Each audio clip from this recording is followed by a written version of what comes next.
Welcome back to my channel, and today we are going to compare two 85 lenses for Sony E mount. So it's going to be Sigma 85mm DGDN F1.4 and Sony 85mm F1.8. Sigma is 630 grams, as you could see, so it's heavier and bigger than Sony 85mm and it's more packed with features. So you've got some custom buttons on here, you've got an aperture ring, it can be clicky or smooth as you want. You've got an AF and manual switch button, so as you can see you can control it on a lens body, and also you have got autofocus hold button, and with this last button you can choose if your ring in this lens is clicky or is rotating very smooth.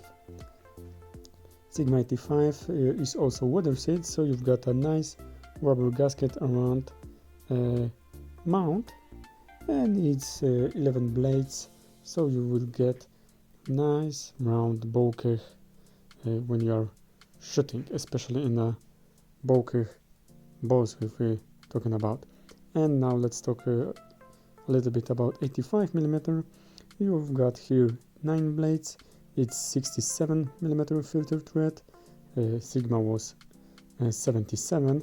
85 is not weather sealed, but you also have AF hold button and AF and manual focus switch button. So let's go straight to the point, guys, and at the beginning let's compare autofocus performance in a video mode. So now we've got a Sigma, and very important thing is that my camera was set to the fastest autofocus. So here Sigma is kinda slow, I think, but it's I think on point. We can see a little bit of focus pulling, but in general it's on point, but it's very slow in a video mode, as we can see. And what about Sony 85mm? Now we've got kind of snappy autofocus, as you can see, so it's fast. It's much faster than Sigma in a video mode. And we've got also here some kind of focus pulling, so you can see that before lens got to the point, has a little bit back and forth, moves to exact point of focus, but at least it's very fast native lens for Sony camera. And let's compare bokeh balls, flares, ghosting, etc. So we've got now very round bokeh balls, we've got some kind of little flares, a little bit of ghosting, but in general also chromatic aberration is very well controlled in here and in a contrasted situation, and that's how it looks with Sigma. So I think that that is a very good performance. And with Sony 85mm, as you can see, the bokeh balls are smaller. We've got also more flares in Sony 85mm, as you can see around. We've got also a little bit of chromatic aberration about the brightest bokeh ball, as you can see right now. So it's a little bit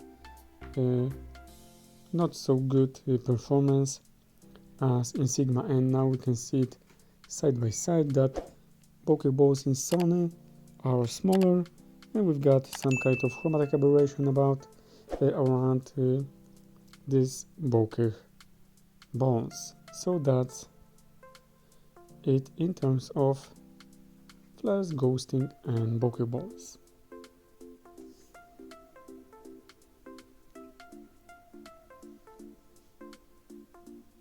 And now let's see autofocus performance in a photography mode. So at the beginning we will see Sigma. So as we can see, kind of snappy, fast and accurate and on point, but we also have some kind of focus pulling in here. So we can see before it gets exactly to the point, we've got a little bit back and forth moves. So in general very fast, very accurate on point, so good performance from Sigma. And in Sony we've got also a very fast autofocus in this mode, maybe a little bit faster than Sigma, and also a little bit of focus pulling, but maybe not so much as Sigma. Maybe it's better autofocus even than Sigma in terms of, maybe it's because it's a native lens for Sony, so Sony made a good job in here.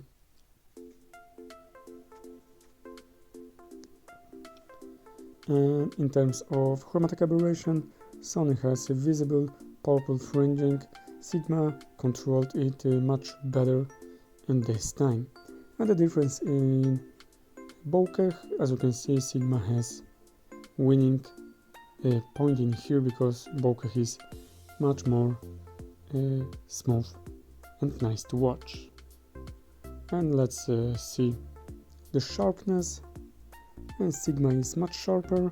Sony has a little bit of softness and chromatic aberration, and here purple fringing, and in here also Sigma is sharper. Okay guys, that was everything for today, what I've got for you. I hope that you will like, subscribe and comment below. Thank you for watching. See ya.